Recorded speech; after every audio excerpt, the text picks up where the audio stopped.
नमस्कार। आज हम डिस्कस करेंगे हिमाचल प्रदेश जीके के important question. Himachal Pradesh GK के इंपॉर्टेंट क्वेश्चन डिस्कस करेंगे। हर एक question exam point of view से इंपॉर्टेंट है और डेफिनेटली आपके आने वाले एग्जाम्स में हेल्प करेगा, चाहे वो आपका पेपर 1 है आने वाला एग्जाम, चाहे वो हाईकोर्ट का एग्जाम है, चाहे वो Himachal Pradesh public service commission का, चाहे हिमाचल प्रदेश राज्य चयन आयोग का, कोई भी अपकमिंग एग्जाम क्यों ना हो, वहाँ पर आपको डेफिनेटली हेल्प मिलेगी, जैसे कि पहले भी जो है वो मिलती रही है। अभी हम क्वेश्चन नंबर 1 से डिस्कशन को स्टार्ट करते हैं। बोलते हैं यहाँ पर Durgesh Aranya geological park situated in which district of Himachal Pradesh. तो ये दुर्गेश अरेना जियोलॉजिकल पार्क हिमाचल प्रदेश के एक जिले में स्थित है। अब बोलते हैं ये दुर्गेश अरेना जियोलॉजिकल पार्क जो है वो हिमाचल के किस जिले में जो है वो स्थित है। तो ये हिमाचल प्रदेश के जो है वो कांगड़ा जिले में जो है वो स्थित है। ऑप्शन डी जो है वो सही आंसर हो जाएगा। अब आप कहेंगे किस तरह का क्वेश्चन, यार देखा नहीं पहले, ये कैसा क्वेश्चन आ गया। देखो, हिमाचल प्रदेश में आपने पढ़ा होगा कि एक चिड़ियाघर जो है वो बनाया जा रहा है, डिस्ट्रिक्ट कांगड़ा में जो है ये बनाया जा रहा है।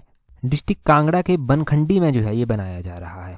डिस्ट्रिक्ट कांगड़ा के बनखंडी में जो है ये बनाया जा रहा है और इसको नाम जो दिया गया है वो दुर्गेश अरेना जियोलॉजिकल पार्क का नाम जो है वो दिया गया है। तो अभी ये बन रहा है धीरे धीरे। और अगर हम बात करें कि कौन सी विधानसभा में ये आता है, कौन सी लेजिस्लेटिव सीट पर जो है ये आता है, तो ये देहरा असेंबली कॉन्स्टिट्यूएंसी से जो है वो आता है। एक बात आपने ये ध्यान रखनी है। दूसरा याद रखना है कि देहरा से जो MLA हैं वहाँ से वो कौन है। तो देहरा से जो MLA हैं वो है मुख्यमंत्री की वाइफ, जिनका नाम है कमलेश ठाकुर। और जब ये बन जाएगा ना, तो ये इंडिया का पहला ऐसा जो है वो जू होगा जिसको जो है वो IGBC के द्वारा जो है वो सर्टिफिकेशन मिली होगी। किसके द्वारा? IGBC के द्वारा। ये तो हमने गिरिराज पत्रिका में भी पढ़ा था। IGBC हुआ इंडियन ग्रीन बिल्डिंग काउंसिल के द्वारा। इसके द्वारा इसको जो है वो सर्टिफिकेशन मिलेगी। इंडिया का ये पहला इस तरह का जो है वो जू होगा कोई। और आप ध्यान रखिए कि इसमें खास बात क्या है, इस जू में जो है वो सस्टेनेबल और इको फ्रेंडली इंफ्रास्ट्रक्चर जो है वो बनाया जाएगा। मतलब सस्टेनेबल भी होगा, इको फ्रेंडली भी होगा, पर्यावरण को ज़्यादा नुकसान नहीं पहुंचाया जाएगा जब इसको बनाया जाएगा। तो इस तरह का पार्क जो है ये रहने वाला है। इसको जू बोलेंगे आप। दुर्गेश अरण्या जूलॉजिकल पार्क है ये, डिस्ट्रिक्ट कांगड़ा के बनखंडी में। अगर हम बात करते हैं हिमाचल प्रदेश में, तो नेशनल पार्क हम अक्सर जो है वो पढ़ते रहते हैं। हिमाचल प्रदेश में 5 नेशनल पार्क मुख्य रूप से आते हैं। एक ग्रेटर हिमालयन नेशनल पार्क जो है वो आता है। ग्रेटर हिमालयन नेशनल पार्क जो है इसको जो है वो डिस्ट्रिक्ट कुल्लू में जो है ये आता है और इसको जो है वो यूनेस्को की हेरिटेज लिस्ट में भी शामिल किया जा चुका है। 2014 की बात है जब इसको यूनेस्को की हेरिटेज लिस्ट में शामिल किया गया था। हिमाचल प्रदेश में जो है वो पिन वैली नेशनल पार्क आता है। पिन वैली नेशनल पार्क कहाँ पर आता है? ये लाहौल स्पीति डिस्ट्रिक्ट में जो है वो आता है। और इसके अलावा हिमाचल प्रदेश में सिंबलबरा नेशनल पार्क आता है डिस्ट्रिक्ट सिरमौर में। और डिस्ट्रिक्ट कुल्लू में जो है वो खीरगंगा नेशनल पार्क आता है। डिस्ट्रिक्ट कुल्लू में ही जो है वो इंद्र किला नेशनल पार्क भी जो है वो आता है। तो ये टोटल 5 इस तरह के नेशनल पार्क जो है वो हिमाचल प्रदेश में आते हैं। तो इनको याद रखना, बस यहाँ से इतना हो गया। अगला क्वेश्चन देखिए, बोलते हैं what was the per capita income of Himachal Pradesh in rupees at current prices during 1950-51। देखो, 15 अप्रैल 1948 को हिमाचल प्रदेश का गठन हुआ था और उसके बाद जो 1950-51 में हिमाचल की पर कैपिटा का पता चलता है कि हिमाचल प्रदेश की जो प्रति व्यक्ति आय है वो कितनी है। तो उस टाइम ये पता चला कि हिमाचल की पर कैपिटा इनकम 240 रुपये है। ऑप्शन सी सही आंसर हो गया। ये प्रति व्यक्ति आय उस टाइम हिमाचल प्रदेश की हुआ करती थी। दूसरा यहाँ से ध्यान रखना है कि जो हमारे पास करंट कोई भी पर कैपिटा इनकम का स्टेटस अगर अभी तक है तो वो हमारे पास 2023-24 का एक एडवांस एस्टिमेट है, जिसके अकॉर्डिंग पता चलता है कि 2023-24 के एडवांस एस्टिमेट के अकॉर्डिंग हिमाचल प्रदेश की जो पर कैपिटा इनकम अनुमानित की गई है वो की गई है 2,35,199 रुपया। ये जो है वो पर कैपिटा इनकम जो है वो हिमाचल की 2023-24 में है। उसी तरह 2022-23 में भी जो है वो पर कैपिटा इनकम देखी गई। 2022-23 में हिमाचल की पर कैपिटा इनकम 2,18,788 रुपये जो था ये अनुमानित जो था वो की गई। ठीक है, ये आपने दो डाटे ध्यान रखने हैं। अब ये तो हो गया हिमाचल के कॉन्टेक्स्ट में। आप इंडिया के कॉन्टेक्स्ट में भी ये बात जो है वो ध्यान रख सकते हैं। इंडिया के कॉन्टेक्स्ट में क्या बात ध्यान रखने लायक है? कई बार ना कंपेयर कर पूछते जाता है कि इंडिया की कितनी थी, हिमाचल की कितनी थी। तो 2023-24 की ही हम बात करेंगे, वो लेटेस्ट आंकड़ा है अभी तक का। 2023-24 में जो इंडिया की पर कैपिटा इनकम हुआ करती थी वो 1,85,854 जो था वो हुआ करती थी। तो ये आप इंडिया की पर कैपिटा इनकम जो है वो यहाँ से ध्यान रखें। अभी जैसे ही फरवरी या मार्च महीने में जो है वो इकोनॉमिक सर्वे आएगा तो आपको जो है वो देखने को मिलेगा कि हिमाचल प्रदेश की जो है वो 2024-25 की पर कैपिटा इनकम भी जो है वो बता दी जाएगी। परंतु ऐसा नहीं है कि 2024-25 के एग्जाम में पूछी जाएगी, 2023-24 की नहीं पूछी जाएगी। हालांकि ये 2023-24 का डाटा बहुत इंपॉर्टेंट है। स्टिल एग्जाम में 2-3 बार ये क्वेश्चन पूछा गया है और आगे भी पूछे जाने की संभावना पूरी है इस क्वेश्चन की। नेक्स्ट क्वेश्चन की ओर मूव करते हैं। नेक्स्ट क्वेश्चन में क्या पूछा गया है, यहाँ पर बोलते हैं 2011 की जनगणना के अनुसार कुछ स्टेटमेंट्स हमारे पास दी गई हैं हमीरपुर डिस्ट्रिक्ट के बारे में, वो आपको बतानी है। ये अभी एलाइड सर्विसेज में क्वेश्चन पूछा गया था, तो मैंने इसको रिपीट किया है ताकि डिटेल से जो है उस क्वेश्चन को मैं आपके साथ डिस्कस कर सकूँ। अब बोलते हैं यहाँ पर जो है वो स्टेटमेंट दी गई है हिमाचल प्रदेश के हमीरपुर डिस्ट्रिक्ट के बारे में। सबसे पहले बोलते हैं कि हमीरपुर डिस्ट्रिक्ट जो है वो सेकंड नंबर पर जो आता है अगर हम पॉपुलेशन डेंसिटी की जो है वो बात करते हैं। देखो पॉपुलेशन डेंसिटी के हिसाब से अगर आप देखेंगे तो सबसे पहले तो आपको पता होना चाहिए कि हिमाचल प्रदेश की डेंसिटी कितनी थी। हिमाचल प्रदेश की डेंसिटी थी 123, ये हिमाचल प्रदेश की डेंसिटी थी। और हमने दूसरी ओर पढ़ा है कि सबसे जो यहाँ पर बोला गया है कि second rank in term of population density की सेकंड रैंक जो है वो उसका आता है। तो सबसे हाईएस्ट जो पॉपुलेशन डेंसिटी किसी डिस्ट्रिक्ट की आती है तो वो हमीरपुर डिस्ट्रिक्ट की ही आती है, सेकंड नहीं है, ये पहला ही रैंक इसका है। और हमीरपुर की जो पॉपुलेशन डेंसिटी आती है वो 407 जो है वो आती है। तो ये स्टेटमेंट 1 हमारे पास गलत हो गई, सेकेंड नंबर इसका हमीरपुर का जो है वो नहीं आता। हाँ, यहाँ से ये बात ज़रूर पता होनी चाहिए कि अगर हमीरपुर का सेकंड नंबर नहीं आता तो किसका सेकंड नंबर जो है वो आता है। तो हमीरपुर के बाद जो है वो दूसरा नंबर आता है ऊना डिस्ट्रिक्ट का। ऊना की जो डेंसिटी है वो कितनी है, ऊना की डेंसिटी है 338, 338 जो है वो ऊना की डेंसिटी है। तो सेकंड नंबर हमीरपुर का नहीं ऊना का आता है और फर्स्ट नंबर हमीरपुर का आता है। दूसरे में बोलते हैं कि हमीरपुर की जो पॉपुलेशन डेंसिटी थी वो 594 पर पर्सन स्क्वायर किलोमीटर थी। अरे 594 नहीं थी, मैंने ऊपर आपको बताया कि 407 थी, वो 407 थी पर 407 पर्सन पर स्क्वायर किलोमीटर जो था वो थी। तो दूसरी स्टेटमेंट भी हमारे पास गलत हो गई। इस हिसाब से चूज द करेक्ट ऑप्शन बोलते हैं तो both the statements are incorrect. तो यहाँ पर बोलते हैं कि both statement are incorrect, option D जो है वो ये सही आंसर हमारे पास हो जाएगा। चलो ये आप समझ गए होंगे, परंतु एग्जाम में क्या क्या क्वेश्चन पूछे जा सकते हैं ये तो हो गई 2011 की जनगणना के अनुसार बात, आपको पता चल गया। कई बार एग्जाम में 2001 की जनगणना का डाटा भी पेपर 1 में पूछा गया। तो 2001 के अकॉर्डिंग हिमाचल की जो पॉपुलेशन डेंसिटी थी वो 109 थी। 2001 से पहले भी जनगणना हुई 1991 में। 1991 के अकॉर्डिंग हिमाचल की जो पॉपुलेशन डेंसिटी थी वो 93 थी। और 1991 से पहले भी हिमाचल की पॉपुलेशन डेंसिटी पूछी जा सकती है। तो 1991 से पहले जो 1981 में जनगणना हुई थी उसके अकॉर्डिंग हिमाचल की पॉपुलेशन डेंसिटी 77 थी। और 1971 में जब हिमाचल प्रदेश को पूर्ण राज्य का दर्जा मिला था तब हिमाचल की पॉपुलेशन डेंसिटी कितनी थी, तो 1971 में हिमाचल की पॉपुलेशन डेंसिटी जो था वो 62 थी।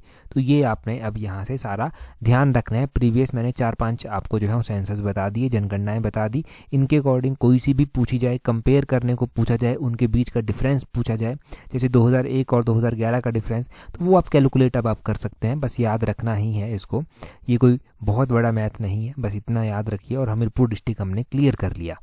हमीरपुर के बाद जो दूसरे नंबर पर ऊना डिस्ट्रिक्ट आता है वो भी यहाँ से जो है वो क्लियर हो जाता है। तो इतना काफ़ी है यहाँ से याद रखने के लिए। नेक्स्ट क्वेश्चन की ओर चलते हैं। नेक्स्ट क्वेश्चन में क्या बोलते हैं which one of the following is a painting by Nicholas Roerich. तो बोलते हैं इनमें से कौन सी निकोलस रोरिक जी के द्वारा, निकोलस रोरिक एक रशियन पेंटर थे, इनके द्वारा बनाई गई जो है वो पेंटिंग है। अगर हम बात करते हैं ये रशियन पेंटर थे, इनके द्वारा कौन कौन सी पेंटिंग बनाई गई है और इनमें से कौन सी पेंटिंग इनके द्वारा बनाई गई है। तो इनके द्वारा जो इनमें से पेंटिंग बनाई गई है वो बनाई गई है the city of serpent, option A जो है वो सही आंसर हो जाएगा। City of the serpent painting जो है वो इनके द्वारा बनाई गई है। अब इनके द्वारा और इसके अलावा भी कोई पेंटिंग्स बनाई गई हैं तो वो पेंटिंग्स भी आपको पता होनी चाहिए, परंतु उससे पहले ये पता होना चाहिए कि निकोलस रोरिक थे कौन। एक पेंटर थे, रशिया से संबंध रखते थे, हिमाचल प्रदेश के नगर में आकर ये रहने लगे। नगर डिस्ट्रिक्ट कुल्लू में आता है, वहाँ पर आकर ये रहने लगे और जहाँ पर इनका निवास स्थान होता था अब उस स्थान को एक आर्ट गैलरी में कन्वर्ट कर दिया गया है और नाम दिया गया है निकोलस रोरिक आर्ट गैलरी। तो क्वेश्चन पूछा जाता है कि निकोलस रोरिक आर्ट गैलरी कहाँ पर है, तो वो नगर डिस्ट्रिक्ट कुल्लू में आती है। डिस्ट्रिक्ट कुल्लू के नगर में ही यहाँ पर त्रिपुरा सुंदरी माता का मंदिर भी जो है वो आता है। माता त्रिपुरा सुंदरी का मंदिर आता है यहाँ पर। ये मंदिर जो है वो कौन से आर्किटेक्ट स्टाइल में जो है वो बना हुआ है। तो ये मंदिर जो है वो माता का मंदिर जो है वो पैगोडा आर्किटेक्ट स्टाइल में जो है वो बना हुआ है। ये वही पैगोडा आर्किटेक्ट स्टाइल है जिसमें मनाली का जो है वो हिडिंबा माता का टेम्पल भी जो है वो बना हुआ है। तो ये सराउंडिंग की जानकारी हो गई। अब हम point to point Nicholas Roerich जो रशियन पेंटर थे उनके बारे में जानते हैं।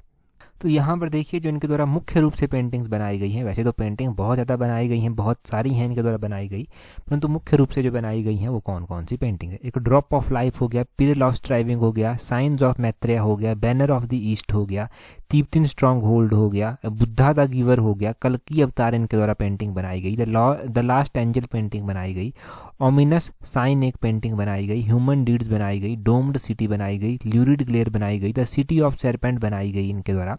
और इनके द्वारा मुराल पेंटिंग्स भी बनाई गई। जो कजान रेलवे स्टेशन है वहाँ की पेंटिंग इनके द्वारा बनाई गई। कजान मॉस्को में पड़ता है और ये वही कजान है जहाँ पर अभी ब्रिक्स की समिट भी जो था वो हुई थी 2024 में। और Church of the Holy Spirit in Talashkino ये भी पेंटिंग इनके द्वारा बनाई गई थी। तो यहाँ पर ये पेंटिंग्स इनके द्वारा बनाई गई। जो इनके द्वारा कुछ और काम किए गए जिनके बारे में एग्जाम में पूछा जाता है, तो इनके द्वारा जो कंप्लीट काम एक था, कंप्लीट वर्क जिसको बोलते हैं 1914 का था, फ्लावर ऑफ मोरे था 1921 का, एडामेंट इनका काम था 1925 का, अटलाए हिमालय ये बहुत बार एग्जाम में पूछा गया है, अटलाए हिमालय 1929 का था, हार्ट ऑफ एशिया 1929 का था, फेरे स्ट्रॉन्ग होल्ड 1933 का था, गेट्स इनटू द फ्यूचर 1936 का था, और संभाला भी बहुत इंपॉर्टेंट है, इसके ऊपर रिसर्च भी लोग करते हैं, ये 1930 का था, ब्यूटीफुल यूनिटी जो है ये 1946 का था, और हिमालयज अवार्ड ऑफ लाइट 1946 का, और हिमवत 1947 का। हिमालयज अवार्ड ऑफ लाइट 1947 का और हिमवत 1947 का, ये दोनों ही एग्जाम में पूछे गए हैं ये। तो ये जो है ये सारे के सारे इनके काम हैं जो कि एग्जाम पॉइंट ऑफ व्यू से काफ़ी इंपॉर्टेंट है, तो इन सबको यहाँ से ध्यान रखना। नेक्स्ट क्वेश्चन की ओर चलते हैं। नेक्स्ट क्वेश्चन में क्या पूछा गया है, परंतु उससे पहले अगर आप तैयारी कर रहे हैं पेपर 1 के लिए, आप हाई कोर्ट के एग्जाम के लिए तैयारी कर रहे हैं, Himachal Pradesh public service commission के अपकमिंग एग्जाम और राज्य चयन आयोग के अपकमिंग एग्जाम के लिए तैयारी कर रहे हैं, और एक कॉम्प्रिहेंसिव वे में एक कॉम्प्रिहेंसिव टेस्ट सीरीज चाहते हैं जहाँ से आपकी हिमाचल के एग्जाम्स की तैयारी हो जाए, तो टेस्ट सीरीज का लिंक नीचे डिस्क्रिप्शन बॉक्स कमेंट बॉक्स में जो है वो दिया गया है।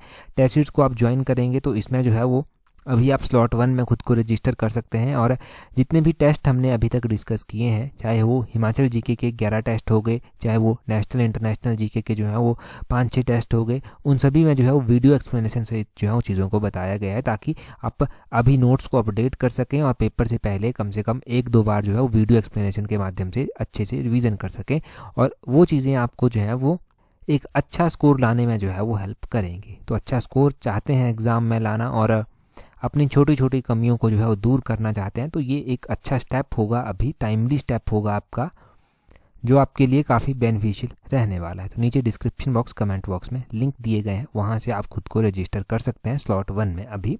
तो अब क्वेश्चन देखिए, इस क्वेश्चन में क्या बोलते हैं यहाँ पर बोलते हैं in the Lahauli tribe community of Himachal Pradesh arranged marriage is called. तो बोलते हैं कि हिमाचल प्रदेश के लाहौली आदिवासी समुदाय में जो व्यवस्थित विवाह होता है उसको क्या कहते हैं, यानी कि अरेंज्ड मैरिज का जो टाइप होता है उसको क्या बोलते हैं। अब देखो, लाहौली ट्राइब मतलब जो लाहौल स्पीति में ट्राइब पाई जाती है, लाहौल में जो ट्राइब रहती है उसको लाहौली ट्राइब जो है वो बोलेंगे। तो लाहौल स्पीति एक डिस्ट्रिक्ट है, इसके 2 अलग अलग भाग हैं, एक लाहौल आता है, एक स्पीति जो है वो आता है। तो लाहौल स्पीति में अगर आप बात करते हैं तो लाहौल के रीजन में ये लाहौली ट्राइब पाई जाती है, और इसके बीच में जो अरेंज मैरिज का टाइप आता है वो मोती ब्याह जो है वो आता है, मोती ब्याह आता है, ऑप्शन ए सही आंसर है। अब हम यहाँ पर मैरिज के टाइप एक बार अच्छे से ब्रीफली जो है वो डिस्कस करेंगे, लाहौल के भी और स्पीति के भी। यहाँ पर नज़र डालिए एक बार क्या बोला गया है। यहाँ पर देखिए, ये जो हिमाचल प्रदेश है यहाँ पर मैरिज के जो टाइप आते हैं लाहौल में मुख्य रूप से 3 तरह के मैरिज जो हैं वो प्रचलित हैं, 3 तरह के मैरिज टाइप जो हैं प्रचलित हैं। एक तिवांगस्टन आता है, तो इसको जो है मोती ब्याह भी बोलते हैं, जो अभी हम पढ़ रहे थे तिवांगस्टन मोती ब्याह, ये अरेंज मैरिज का टाइप जो है वो होता है, अरेंज्ड मैरिज यहाँ पर होती है। एक क्वांची ब्याह आता है, ये जो है वो अरेंज्ड होता है, बड़े ब्रीफली जो है वो उसको परफॉर्म जो है वो किया जाता है। एक होता है यहाँ पर कुमांगस्टन, जिसको कुची ब्याह भी जो है वो बोलते हैं। कुमांगस्टन होता है, ये अलॉटमेंट होती है, इनके भगाकर की जाने वाली शादी जो है ये होती है।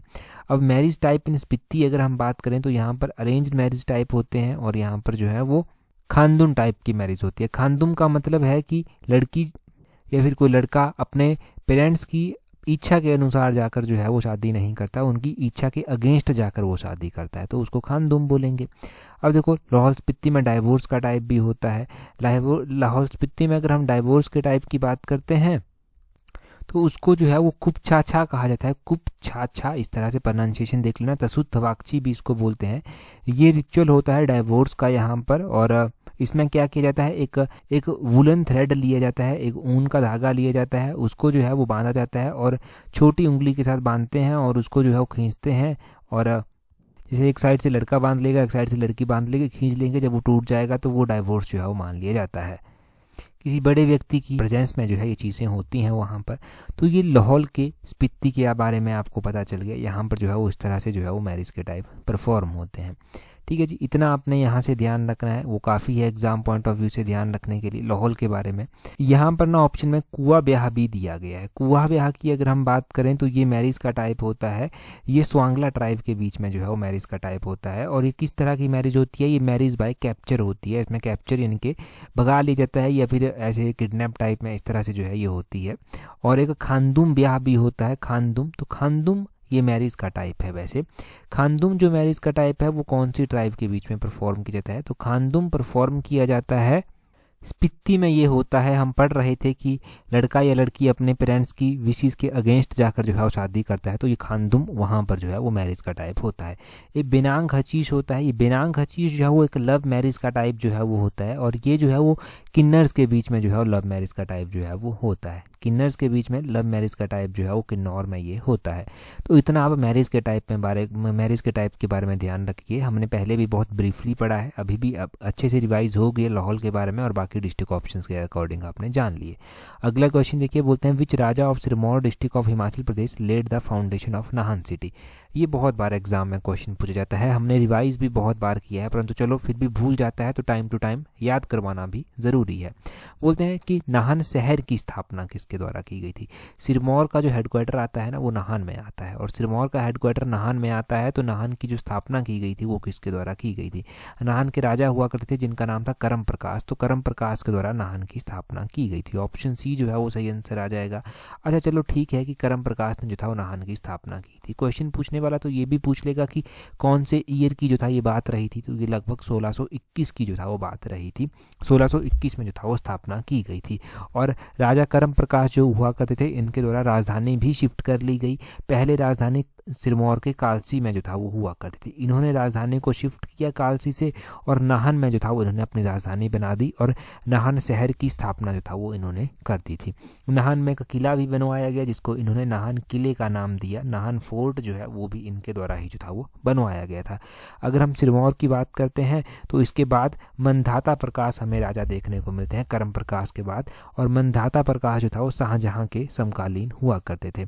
और मंधाता प्रकाश के बाद कुछ टाइम के बाद मेदिनी प्रकाश जो है वो सिरमौर के राजा देखने को मिलते हैं। मेदिनी प्रकाश काफ़ी इंपॉर्टेंट हैं क्योंकि ये गुरु गोविंद सिंह जी के समकालीन हुआ करते थे, और गुरु गोविंद सिंह जी के द्वारा जो था वो काफ़ी टाइम जो था वो पांवटा साहिब में गुजारा गया था। पांवटा साहिब में थे, इनके द्वारा भंगाणी का युद्ध भी यहाँ पर लड़ा गया था। और मेदिनी प्रकाश के द्वारा जो था वो नाहन में 1681 में एक मंदिर की स्थापना जो था वो करवाई जाती है। उस मंदिर का नाम था जगन्नाथ मंदिर। तो जगन्नाथ मंदिर की स्थापना 1681 में किसने करवाई थी, वो मेदिनी प्रकाश के द्वारा करवाई गई थी। ये वही मेदिनी प्रकाश हैं जो कि गुरु गोविंद सिंह जी के समकालीन हुआ करते थे। सिरमौर के ऊपर किताबें भी लिखी गई। सिरमौर के ऊपर किताब लिखी गई तारीख़ रियासत सिरमौर किताब। तारीख़ रियासत सिरमौर किताब जो है वो रणजौर सिंह के द्वारा जो था वो लिखी गई थी, और रणजौर सिंह के द्वारा ये किताब लिखी गई थी। इस किताब के अकॉर्डिंग सिरमौर की जो स्थापना थी वो राजा रसालू के द्वारा जो था वो की गई थी। और सिरमौर रियासत के अगर अंतिम शासक की बात करते हैं तो वो राजेंद्र प्रकाश जो था वो सिरमौर रियासत के अंतिम शासक होते। राजेंद्र प्रकाश वही राजा थे जिनके कार्यकाल के दौरान, जिनके टेन्योर में जो था वो पझौता आंदोलन भी सिरमौर में होता। पझौता आंदोलन 1942 में जो था वो हुआ था। और जब 15 अप्रैल 1948 को हिमाचल प्रदेश का गठन किया जाता है तो हिमाचल में 4 जिले हुआ करते थे, और सिरमौर भी उनमें से एक जिला हुआ करता था जो हिमाचल प्रदेश का जो था वो भाग इनिशियली बन गया था। 15 अप्रैल 1948 को ही जो था वो बन गया था। अगला क्वेश्चन देखिए क्या बोलते हैं Setu project is in which district of Himachal Pradesh. तो बोलते हैं हिमाचल प्रदेश के किस जिले में जो है ये सेतु परियोजना जो है वो आती है, और डिस्ट्रिक्ट कांगड़ा में जो है वो आती है। ऑप्शन सी जो है वो सही आंसर है। ये परियोजना जो है वो कितने मेगावाट की जो है वो आती है। अगर हम बात करें कि ये परियोजना जो है वो कितने मेगावाट की है, तो ये परियोजना 1 मेगावाट की जो है ये परियोजना है। 1 मेगावाट की ये परियोजना है। इसको कमीशन कौन से ईयर में किया गया था, तो 2023 में जो था ये परियोजना कमीशन हुई थी। वो अब कोई भी क्वेश्चन पूछा जाए कि कौन से ईयर में ये परियोजना कमीशन होती है, वो पता चल गया आपको। कौन से डिस्ट्रिक्ट में ये परियोजना है, वो भी पता चल गया। कितने मेगावाट की ये परियोजना है, वो भी आपको पता चल गया। अब हम बात करते हैं हिमाचल की कुछ और इम्पोर्टेंट परियोजनाएं जिनके बारे में एग्जाम में पूछा जाता है। जैसे कि डिस्ट्रिक्ट सिरमौर की एक रेणुका परियोजना आती है। रेणुका परियोजना कितने मेगावाट की है? 40 मेगावाट की परियोजना है और डिस्ट्रिक्ट सिरमौर में ये स्थित है। और एक जो है वो सोंगटोंग कड़छम परियोजना जो है वो आती है। सोंगटोंग कड़छम परियोजना जो है वो कितने मेगावाट की आती है? ये जो है वो 450 मेगावाट की परियोजना है और किन्नौर जिले में ये सोंगटोंग कड़छम परियोजना आती है। रोंगटोंग परियोजना अलग है। रोंगटोंग परियोजना जो है वो 2 मेगावाट की परियोजना है और रोंगटोंग परियोजना लाहौल स्पीति डिस्ट्रिक्ट में जो है वो आती है। ठीक है जी। एक परियोजना आती है सैंज परियोजना। सैंज परियोजना सैंज में ही है और 100 मेगावाट की जो है ये परियोजना है। और सैंज जो है वो डिस्ट्रिक्ट कुल्लू में पड़ता है। सैंज परियोजना कुल्लू में हो गई। साबड़ा कुड्डू परियोजना है। साबड़ा कुड्डू परियोजना जो है वो 111 मेगावाट की परियोजना है और साबड़ा कुड्डू जो है वो कहाँ पर आता है? वो डिस्ट्रिक्ट शिमला में आता है ये परियोजना। तो ये मैंने कुछ आपको इम्पोर्टेंट परियोजनाएं बताई। इन परियोजनाओं के बारे में जो है वो ध्यान रखना है। वैसे हमने जो है वो टेस्ट सीरीज ग्रुप जब आप ज्वाइन करेंगे तो देखेंगे कि हाइड्रो इलेक्ट्रिक प्रोजेक्ट के ऊपर अलग से टेस्ट सीरीज जो है वो हमने डिस्कस भी की हुई है। एक अलग से टॉपिक हमने ये बनाया है। अगले क्वेश्चन में बोलते हैं Trigarta country refer to the land that lies between Sutlej and. तो त्रिगर्ता बोलते हैं, त्रिगर्त भूमि जो है वो संदर्भित है। और त्रिगर्त भूमि जो है वो किसको कहा गया है? ये किन नदियों के बीच में आती है? एक तो सतलुज नदी है और दूसरी कौन सी नदी जो है वो जिसके बीच में ये आती है? तो त्रिगर्त की अगर हम बात करते हैं तो त्रिगर्त जो है वो उसको कहा गया जो सतलुज और ब्यास नदी के बीच में जो है वो क्षेत्र आता था। ऑप्शन बी जो है वो सही आंसर हो जाएगा। त्रिगर्त किसको कहा गया वो आपको पता चल गया। त्रिगर्त की बात करते हैं तो इसका वर्णन हमें महाभारत में देखने को मिलता है, राजतरंगिणी में देखने को मिलता है, पुराणों में देखने को मिलता है। और महाभारत के अनुसार सुशर्मा जो यहाँ के राजा हुआ करते थे त्रिगर्त के, उन्होंने कौरवों का पक्ष जो था वो लिया था। और अगर हम बात करते हैं पाणिनि के द्वारा, तो पाणिनि के द्वारा अपने ग्रंथ जिसका नाम अष्टाध्यायी है, अष्टाध्यायी में त्रिगर्त को आयुधाजीवी संघ जो था वो कहा गया था। ठीक है जी। और बाद में चलकर इसका नाम कांगड़ा जो है वो पड़ता है। कांगड़ा इसका नाम पड़ता है, परंतु त्रिगर्त का जो शाब्दिक अर्थ होता था वो होता था 3 नदियाँ। ये 3 नदियाँ कौन कौन सी हुआ करती थी? एक नदी रावी हुआ करती थी, एक नदी ब्यास हुआ करती थी और एक नदी सतलुज हुआ करती थी। तो ये नदियाँ हुआ करती थी। ये 3 नदियाँ, इनके बीच में जो फैला हुआ भूभाग क्षेत्र था उसको त्रिगर्त जो था वो कहा जाता था। रावी, ब्यास और सतलुज के बीच में फैला हुआ क्षेत्र। परंतु ये जो क्वेश्चन है, ये क्वेश्चन किस तरह से पूछा गया था? Trigarta country refers to the land that lies between Sutlej, और इसका आंसर ब्यास ही होगा। कोई कंफ्यूजन इसमें नहीं रखना है। वैसे त्रिगर्त का मतलब 3 नदियों के बीच में फैला हुआ क्षेत्र जो कि रावी, ब्यास और सतलुज जो है वो आती हैं। परंतु इस क्वेश्चन का आंसर ब्यास है, ये आप इमीडिएटली कोई भी डाउट ना रखें। फिर बाद में चलकर नाम पड़ता है कांगड़ा। कांगड़ा का मतलब क्या था? कांगड़ा का मतलब था कान का गढ़। कान आपका जो ईयर होता है उसको, उस कान की ये बात की जा रही है। कहा जाता है कि एक राक्षस हुआ करता था जिसका नाम था जलंधर। जलंधर राक्षस को जो था वो जब भगवान शिव के द्वारा जो था वो मारा गया था, तो उसका कान जहाँ पर पड़ा था उस स्थान को नाम दे दिया गया कांगड़ा। फिर उसको कहा गया कांगड़ा, यानी कि कान का गढ़। ठीक है जी। तो ये इस तरह से कांगड़ा का नाम जो था वो पड़ा था। बस ये मैंने मोटे तौर पर आपको यहाँ से एक्सप्लेन कर दिया। अगले क्वेश्चन में बोलते हैं व्हेन वॉज राजीव गांधी अन्न योजना इंट्रोड्यूस्ड इन हिमाचल प्रदेश। तो हिमाचल प्रदेश में अलग अलग योजनाएं जो था वो चलाई गई। अब ये राजीव गांधी अन्न योजना जो था वो चलाई गई थी। ये बोलते हैं राजीव गांधी अन्न योजना जो था वो कौन से ईयर जो था वो हिमाचल में लॉन्च की गई थी? तो ये वर्ष 2013 की बात है, 2013 की, जब ये राजीव गांधी अन्न योजना जो था वो लॉन्च की गई थी। इस तरह की और भी योजनाएं पूछी जा सकती हैं आपसे, परंतु पहले तो ध्यान रखना है कि जब राजीव गांधी अन्न योजना लॉन्च की गई थी तो डेट क्या थी एग्जैक्टली? सितंबर महीने की 20 तारीख थी जब इसको लॉन्च किया गया था। और उस टाइम मुख्यमंत्री कौन हुआ करते थे? उस टाइम हिमाचल प्रदेश के जो मुख्यमंत्री हुआ करते थे वो वीरभद्र सिंह जो था वो मुख्यमंत्री हिमाचल के हुआ करते थे। तो एक ये क्वेश्चन आपको पता चल गया राजीव गांधी अन्न योजना के बारे में। और क्या क्वेश्चन आप यहाँ से ध्यान रखेंगे? और आप यहाँ से ध्यान रखेंगे कि एक यहाँ पर योजना स्टार्ट की जाती है अटल स्वास्थ्य सेवा योजना। अटल स्वास्थ्य सेवा योजना वर्ष 2010 में जो था वो लॉन्च की गई थी। और वर्ष 2010 में उस टाइम मुख्यमंत्री प्रेम कुमार धूमल हुआ करते थे जिनके द्वारा इस योजना को जो था वो शुरू किया गया था। और अटल जी के नाम पर एक और योजना थी जिसका नाम था अटल बिजली बचत योजना। ये अटल जी का जो निवास स्थान डिस्ट्रिक्ट कुल्लू के प्रीणी में है वहाँ से लॉन्च की गई थी योजना वर्ष 2008 में, और उस टाइम भी मुख्यमंत्री प्रेम कुमार धूमल जी ही हुआ करते थे जिनके द्वारा इसको लॉन्च किया गया था उस टाइम। और 2007 में हिमाचल प्रदेश से आम आदमी बीमा योजना को जो था वो लॉन्च किया गया था। और जब ये लॉन्च की गई थी तो उस टाइम फाइनेंस मिनिस्टर जो इंडिया के हुआ करते थे पी चिदम्बरम, उनके द्वारा जो था वो इसको लॉन्च किया गया था। तो अब यहाँ से हमने क्या क्या याद रखना है, 2007 की एक योजना जो हमने अभी पढ़ी आम आदमी बीमा योजना वो आपने ध्यान रखनी है।